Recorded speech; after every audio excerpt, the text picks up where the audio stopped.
ശബരിമല സ്വർണ്ണക്കൊള്ളയിൽ CPM-നെ കൂടുതൽ പ്രതിക്കൂട്ടിലാക്കുകയാണ് രമേശ് ചെന്നിത്തല. ക്ഷേത്രത്തിലെ വസ്തുക്കൾ മറച്ചു വിൽക്കാൻ എൻ വാസു ദേവസ്വം ബോർഡ് പ്രസിഡന്റായ സമയം തൊട്ട് ശ്രമങ്ങൾ നടന്നിരുന്നു എന്നാണ് പ്രധാനപ്പെട്ട ആരോപണം. അന്നും അതിനെതിരെ താൻ പ്രതികരിച്ചിരുന്നുവെന്ന് ചെന്നിത്തല ചൂണ്ടിക്കാണിക്കുന്നു. അദ്ദേഹം മാധ്യമങ്ങളോട് സംസാരിക്കുകയാണ്. എന്തിനായിരുന്നു അപ്പൊ വെള്ളത്തിന്റെ മുഖ്യമന്ത്രിക്ക് എന്തായിരുന്നു ഇതിനകത്ത് പങ്ക്? അദ്ദേഹത്തിന് എങ്ങനെ ഉണ്ണികൃഷ്ണൻ പോറ്റിയായിട്ട് ബന്ധമുണ്ട്? കളവ് പറയുന്നതിന് ഒരു പരിധിയുണ്ട്. മുഖ്യമന്ത്രി പറയാണ് കോൺഗ്രസ്സുകാർക്കാണ് ബന്ധം. ഒരു കോൺഗ്രസ്സുകാരനും ജയിലിൽ പോയിട്ടില്ല. ജയിലിൽ പോയതൊക്കെ CPM-കാർ തന്നെയാണ്. CPM-ന്റെ മുന്നൊരു MLA-യും പഞ്ചായത്ത് പ്രസിഡന്റ് മുതൽ ദേവസ്വം ബോർഡ് പ്രസിഡന്റ് വരെയായ മറ്റൊരാളും ജയിലിൽ കിടക്കുകയാണ്.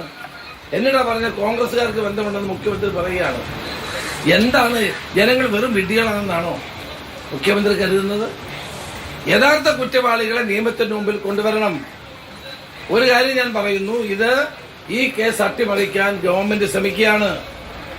ഈ കേസ് അന്വേഷണം വഴിമുട്ടി നിൽക്കുകയാണ്, മുന്നോട്ട് പോകുന്നില്ല. അന്താരാഷ്ട്ര ആന്റി സ്മഗ്ലേഴ്സിന്റെ പിന്നിലുണ്ട്. ഞാൻ ആവർത്തിക്കുന്നു, ലോകത്തെമ്പാടും ആന്റിക്സ് കള്ളക്കടത്ത് നടത്തുന്ന ആളുകൾ ഇതിന്റെ പിന്നിലുണ്ട്.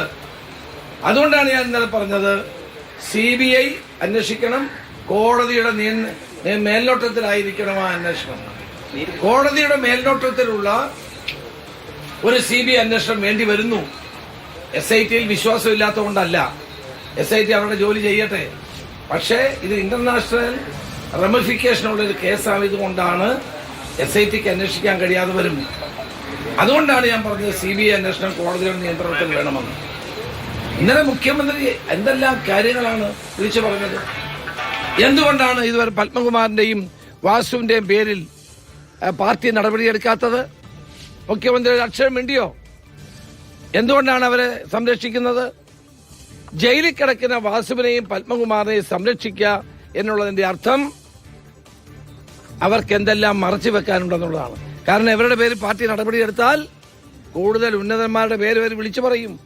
ആ ഭയമാണ് മുഖ്യമന്ത്രിക്ക്. അല്ലായിരുന്നെങ്കിൽ അവരെ എന്ന് പുറത്താക്കേണ്ടതായിരുന്നു. എന്തുകൊണ്ട് പുറത്താക്കുന്നില്ല? ഗോവിന്ദ മാഷ് എന്തുകൊണ്ട് അവരെ പുറത്താക്കുന്നില്ല? CPM നേതൃത്വത്തിന് രൂക്ഷമായ വിമർശനമാണ് രമേശ് ചെന്നിത്തല ഭാഗത്തുണ്ടാകുന്നത്.